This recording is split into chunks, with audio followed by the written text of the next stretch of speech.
Hey guys, welcome back. This is the Organic Sister. Organic sister with the family vibes. Let it tap on in, cause it's 12 o'clock. Let's learn about tea today. I wanted to show you what is tea and what is not a tea. Tea is derived from the Camellia sinensis plant.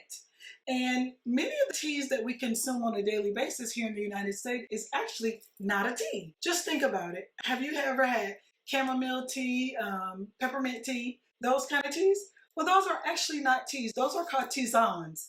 And tisanes are anything that is made from a plant, a flower, or even a fruit, but they're not actually a tea. Okay, so let's talk about how tea is processed.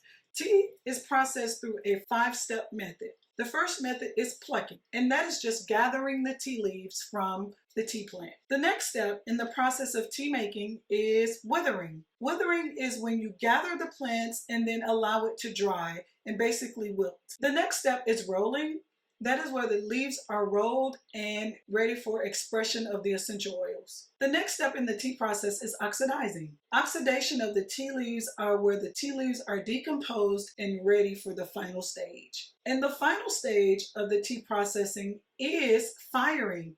This is where the tea leaves have been oxidized and dried, and now they are ready to turn into the tea that we love. One of the reasons why I'm excited about making tea is I find it to be very nutritional, but more importantly, I find it very healing. Now, you may be wondering, how can tea be healing? Well, if you find the right ingredients, tea actually can treat a number of illnesses. For example, if you are having problems sleeping, chamomile, kava kava, these kind of teas that you can make actually will help you go to sleep at night. So sometimes where I'm working in the apothecary, we create teas that help certain conditions and diseases. So today, as we make our own teas, I want you to see the simple equation that I use in order to make my tea. In the pyramid that I typically use, I try to find what is going to be my primary herb. Then I find my secondary herb, and then I'll find what I call my supporting herb. So today we're actually going to find a tea that helps us with, since it's the fall, guess what? We have those seasonal allergies and we got cold and flu season around the corner. So I want to help you make a tea that will help you this season. So how do you make a perfect cup of tea? Well, it starts with your water. I would never get water out of the sink or the faucet.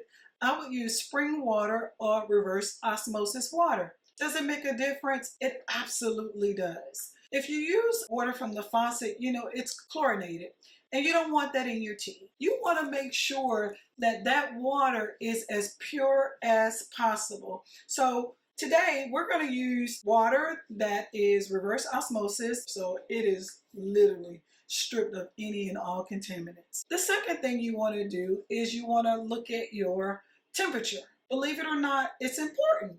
To brew a perfect cup of tea, you have to think you are dealing with essential oils and you're dealing with plant-based botanicals. For those oils to express their oil, a certain temperature needs to be maintained.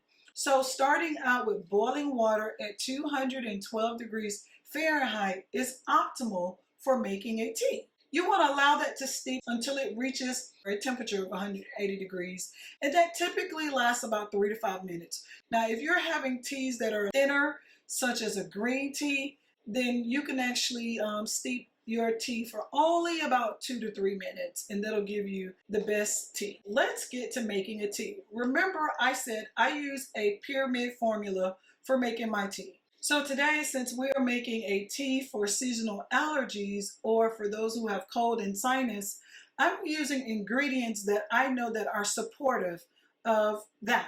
So my primary herb for something that is going to be sinus will always be echinacea. So today what I'm using is echinacea as my primary herb. I'm using mullein as my secondary herb to support it.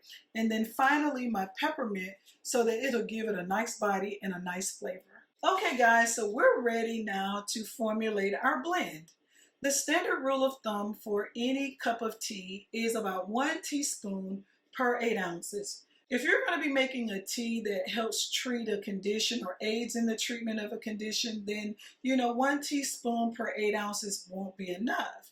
Typically, you want to dose the ingredients so that it provides a therapeutic effect. So today what we're going to do is we're going to make a tea for respiratory sinuses, cold and flu. And what we're going to do is actually add 1/2 teaspoon of echinacea. And then our secondary herb is going to be mullein.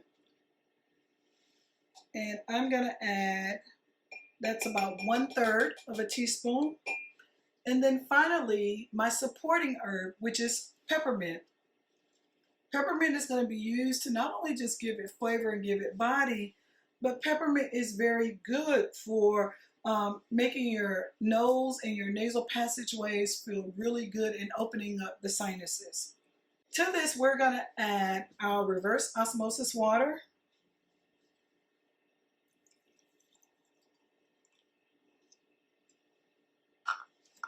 And we're going to heat this water up to 212 degrees. Okay, now that we've warmed our tea, we are now at 180 degrees.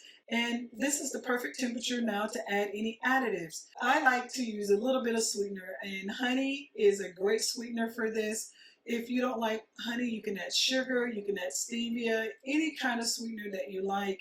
Monk fruit is actually amazing and sweet without all the loaded calories and sugar. Whatever choice that you use is great for your tea. But now you have the perfect cup of tea. Now that you know how to make a perfect cup of tea, you may be thinking, hey, I know how to make tea now. I may want to start a little side hustle or a little business. So today I want to show you some unique ideas in terms of packaging. If you're thinking about selling or even gifting your tea to the teachers or to your friends or your coworkers, I just want to show you, you can actually make some cute little tea packages or gifts. So these are bags. You can get these in Mylar bags, and all you have to do is just put a cute little label on it.